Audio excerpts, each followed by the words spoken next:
欢迎来到迦南星辰这个频道。这个频道主要目的在于帮助大家花更少的时间，学习到更多有用的生活知识。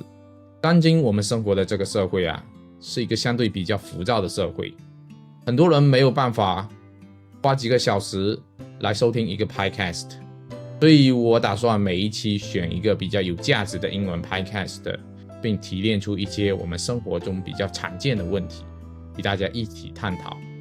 原 podcast 的例子我也会放在简介中，有兴趣的朋友可以一步观看。咱们今天和大家聊点什么话题呢？咱们今天和大家聊个话题，每个人都有的话题，我们的大脑。我相信很多人会觉得有时候挺累的，有没有？心里堵得慌，有没有？有的人想减肥，有的人想早睡，有的人甚至可能就想情绪稳定一些，就是做不到，感觉自己就像一个陀螺一样瞎白忙活，身体也顾不上，朋友也没时间见，坏习惯还老改不掉，难道我们就只能这样子了吗？可能很多人会有这种想法，别担心，我们今天来听听一位神经科学家兼医学博士 Dr. Taylor Swart 他是怎么说的。他在 podcast 中分享的一些办法可能会让你大吃一惊，比如说光靠想就能长肌肉，压力大不光会让你长小肚子，可能还会传染给别人。我们的大脑其实一直都有学习的能力，还有我们所谓的江山易改，本性难移，其实也不是完全对的，甚至连心想事成这种事情好像也有点科学道理，是不是觉得非常的神奇？那就跟我们一起来听听 Dr. Taylor Swart 是怎么说的。咱们先从一个非常基本的问题聊起，不好好照顾身体的话，大脑会怎样？压力到底会对我们有多大的伤害？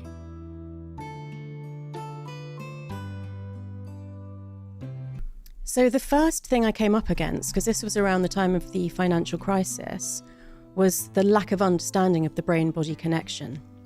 So these high-performing executives were kind of acting like their body was just the vehicle that was moving their brain around from meeting to meeting, and both disrespecting their physical health, but also not understanding that what they were actually really being paid for was to use their brain, and they weren't creating the best conditions for that brain to operate in. And I'm talking about really basic things like sleep and a good diet and hydration and not being sedentary, managing your stress, etc. So, this tiny organ, if it's not in an environment that is giving it the best chance of doing its job, it's not going to, and a crack's going to appear somewhere. And the first time I really kind of had a big confrontation with the bank was when people were dropping dead on the trading floor of heart attacks. And they asked me to work more in my capacity as a former medical doctor to help with the physical stuff. And I said, I can't do that if we don't address the mental and emotional piece, because that's what's causing this.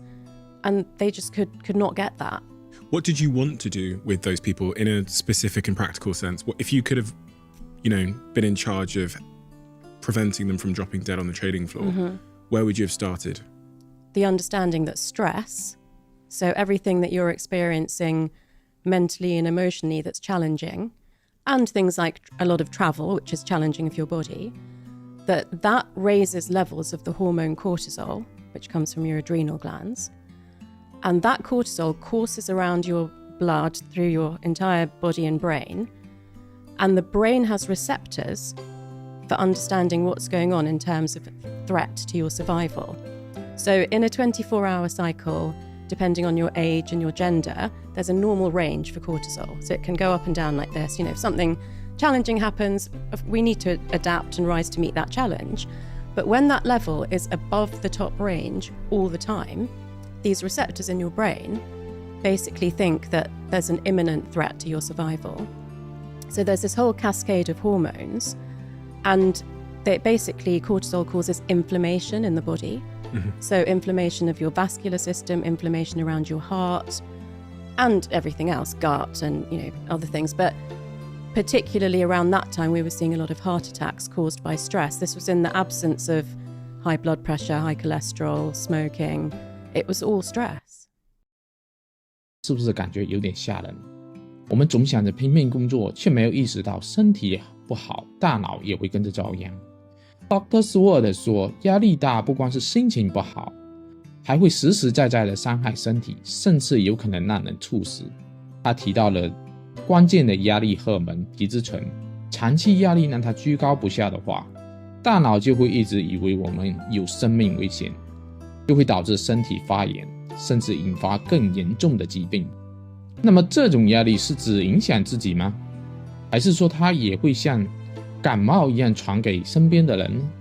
Dr. Swart 接下来就聊到了这个有点玄乎的话题，压力到底会不会传染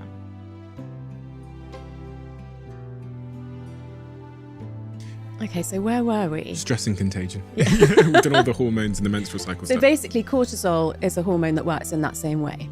So cortisol is the main stress hormone. And this one doesn't matter if you're male or female, but it does matter where you are in the hierarchy of the organization, as I just mentioned.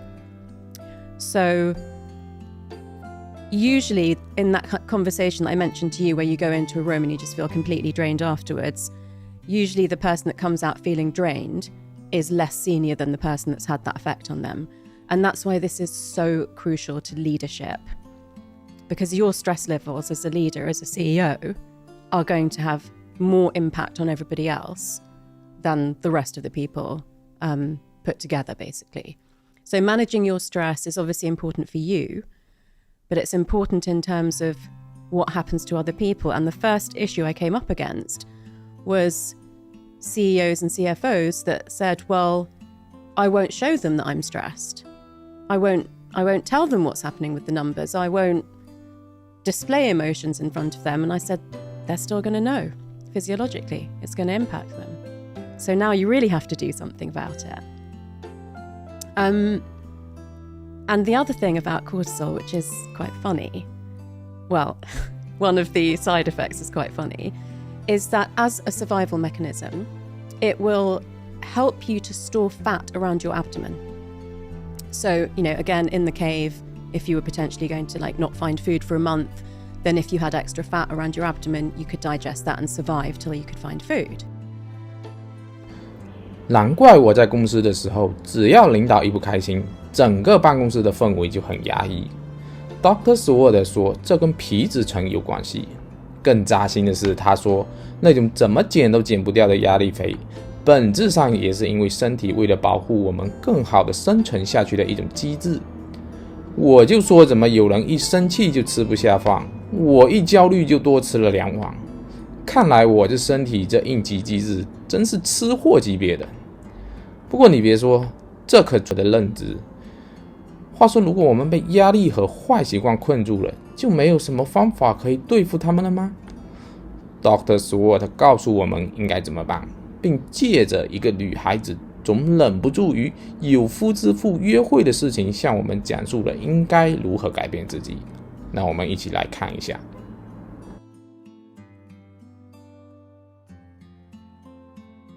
No, I'm really glad you've taken this into the intangible, because obviously I use the analogy of language as a great one to help people understand that you learn something new, it builds up that pathway in your brain, it shifts your brain around, it has other benefits. But what people are really looking for is changing habits and behaviours that are not serving them in life. Yeah. So whether it's lack of motivation. Yeah, lack of motivation, overthinker, negative thinker, lose your temper, sort of feel very stuck, people pleasing, like so many things. Mood, reactions, how you react to things. Yeah. So the process for that, which is underpinned by neuroplasticity, like the physiology of what happens in the brain, is raised awareness. So let's say that you've had a relationship breakup again for the similar reasons and, whatever happened before. So then you get to a point and you're like, okay, last time I just kind of didn't really deal with that and just moved on to the next relationship. Now I'm beginning to see there's a pattern. I think I need to do something different. Step 1 is spot the pattern. And step 1 is 50% of the battle. So, once you know okay, this is a thing that I think or I believe or I do that comes out with a result that I don't want. That is half the battle. So once you've done that, you don't try to change anything straight away. The next stage is called focused attention. So you look around in your life, at work, in your personal life, in sports, if you play sports, with different types of people and through your past. Where are the times I've done that? What triggers me into doing that, or what pushes me into doing that? What I would want to dig into with her is what it is that she believes about herself that makes her think that that's okay. And I'm imagining already that there must be a level of self-worth that has struggled, and maybe there's something in her childhood that's caused that. But you'd only do that if you didn't believe that you deserved someone of your own.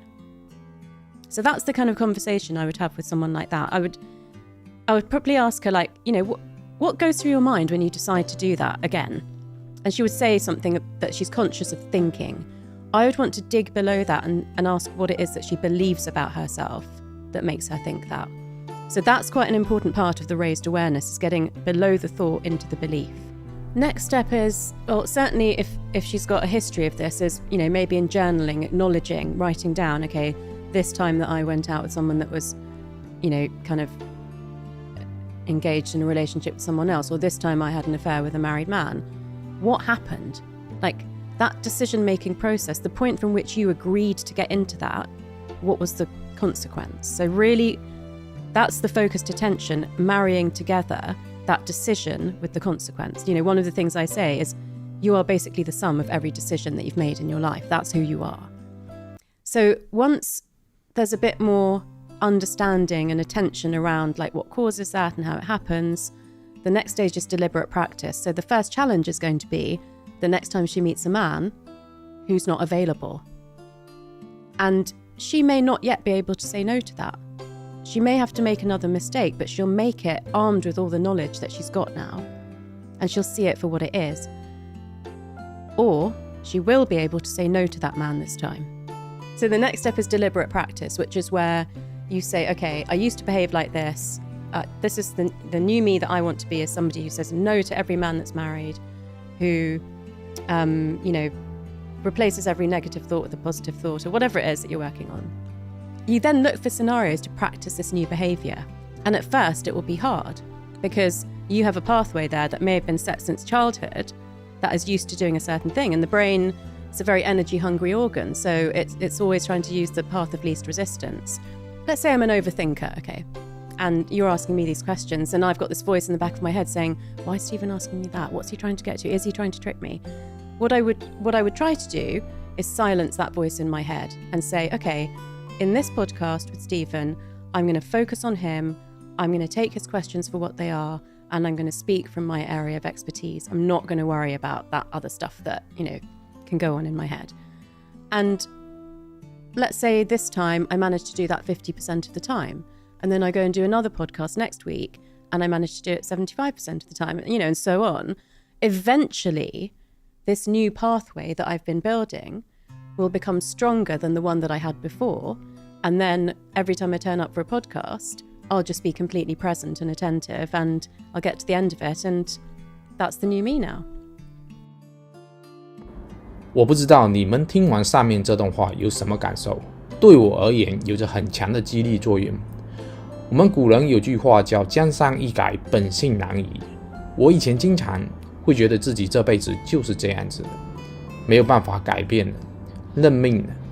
但是 Dr. Swart 告诉我们，只要用对方法，我们的大脑是可以重新被改造的。但是这需要有个过程，首先你得意识到问题出在哪里，不光是看到表面的行为，而且还要深挖它，找到它背后的想法和信念，然后留心观察，搞清楚这毛病通常是在什么时候、什么情况下出现，是怎么引发的，然后会带来什么样的后果。最后也是最关键的一步，就是要下决定，刻意的练习新的好习惯。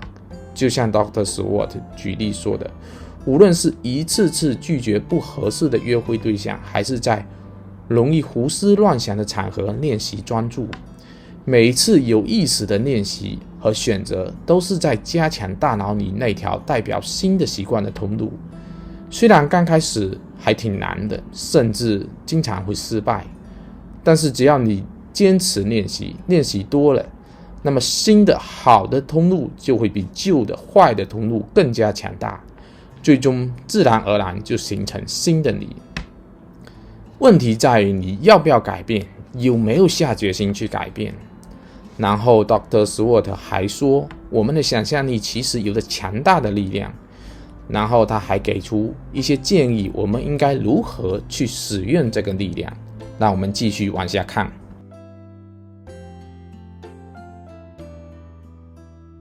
This isn't so much about language, but it's another example of mind over matter. So this was an experiment done on 2 groups of weightlifters. Thought you might like this one. That's a big compliment. Thank you so much. You think I'm a weightlifter? You think I identify as a weightlifter? You looked at me and thought weightlifter. Totally. Thank you so much. This was finger and elbow weights though, so maybe not so glamorous in this experiment. Okay. So one group lifted finger or elbow weights. I think this was a 2-week study, and they showed, I think it was about a 40% increase in muscle mass of the targeted muscle group for those weights. Their counterparts only imagined lifting weights for 2 weeks. They lifted no weights for 2 weeks. They just sat there and they visualized themselves lifting weights, and they had a 13% increase in muscle mass. Interesting. So we can tell our brain to grow muscle. Have you been secretly doing that, No, Steve? but I could be doing that instead. I've been going to the gym. It'd be much easier if I could just watch the football and tell myself that I'm lifting weights. Well, I don't think you can watch the football. I think the whole visualization and, intention and attention stuff was an important part of it. I mean, that speaks to the power of our thoughts again, doesn't it, really? If our thoughts can tell our brain to grow muscles. Is that? It's in the book. But is that widely accepted as the truth? I'm surprised there's not personal trainers that just sit you down in an empty room and just go, right. So I believe in manifestation based on your brain. So your thoughts, your beliefs, your actions. So where I've called my book The Source, I have said your brain is the source of you being able to attract everything that you want into your life. So I sat down one summer and I researched the laws of attraction and just looked at whether I could explain them through cognitive science, which is psychology and neuroscience, and I could. So I was kind of like, oh, I'm onto something here. And the first stage for me was understanding that it is absolutely to do with the way that you think, but then it's not magically attracting something in the atmosphere. It's to do with the changes that you make based on your thought process. I do believe in vision boards, but I call them action boards because I see them as a representation of what I want, but I still have to go out there and make those things happen.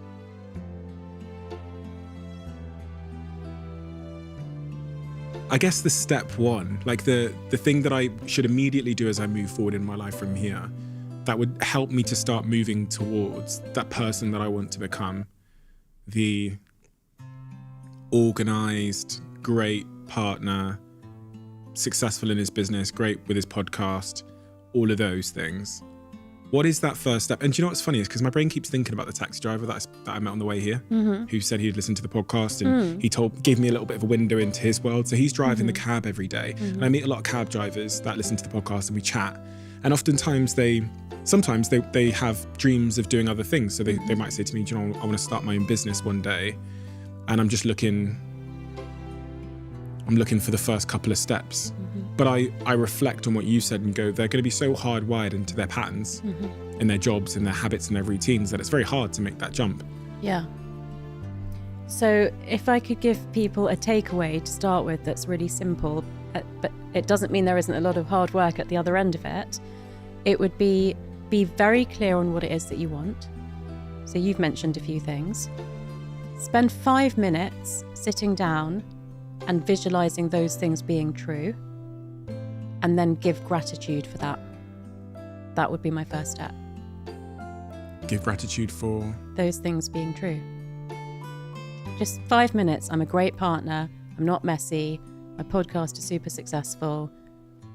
Like, see it, feel it in your body, taste it in your mouth, hear it in your ears. Completely immerse yourself in that 5 minutes, longer if you can. And then just be so grateful for all of that. Essentially what you're doing is moving your brain from a fear state to a trust state. And that is the gateway to making these changes. 这段视频真是刷新了我的认知，光靠想就能长肌肉，这说明思想的力量真的很强大。看来我得安排点时间，天天想想自己是个大富翁的情形。不过 Dr. Swart 解释说，这不是什么虚无缥缈的魔法，是有科学根据的。实际上是我们的大脑在工作。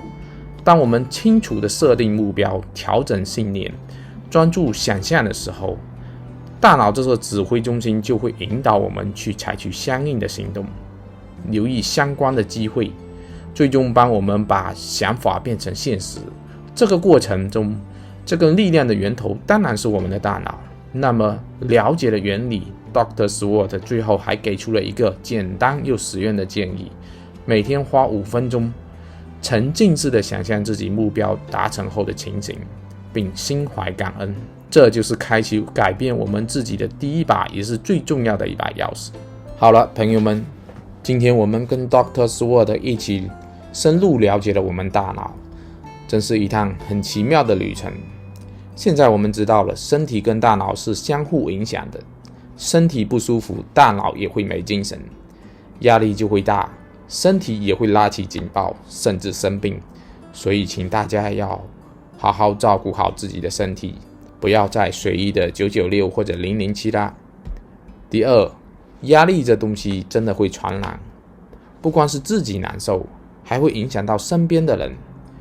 所以在公司的时候，也请大家要管理好自己的情绪，在家里的时候也要管理好自己的情绪，不要影响自己的家人。第三，别再说我就是这样子的，改不了了。Dr. Swart 告诉我们，大脑非常灵活，只要我们愿意改，下决心改，它就能改。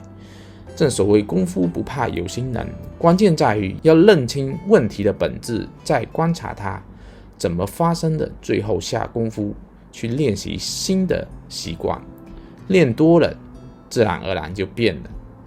第四，我们的想法是很有力量的，能影响现实，所以每天花几分钟去真心的想象你想要的样子，并感恩，这能帮我们的大脑从害怕的模式切换到相信的模式，更容易让我们行动起来。总而言之，我们的大脑充满了无限的可能，我们完全有能力通过了解它，运用它来改善自己的生活，关键在于行动。好了，希望大家把今天学到的新的知识能够用起来，就像王明阳说的，知行合一，知道然后做到。从今天起，多多关心自己，多与自己多一些鼓励，学新的一些知识，让自己保持年轻。最后别忘了那个每天5分钟的想象练习哦。好了，感谢大家的收看，大家如果觉得有用的话，别忘了点赞、分享并订阅哦。我们下期节目再见。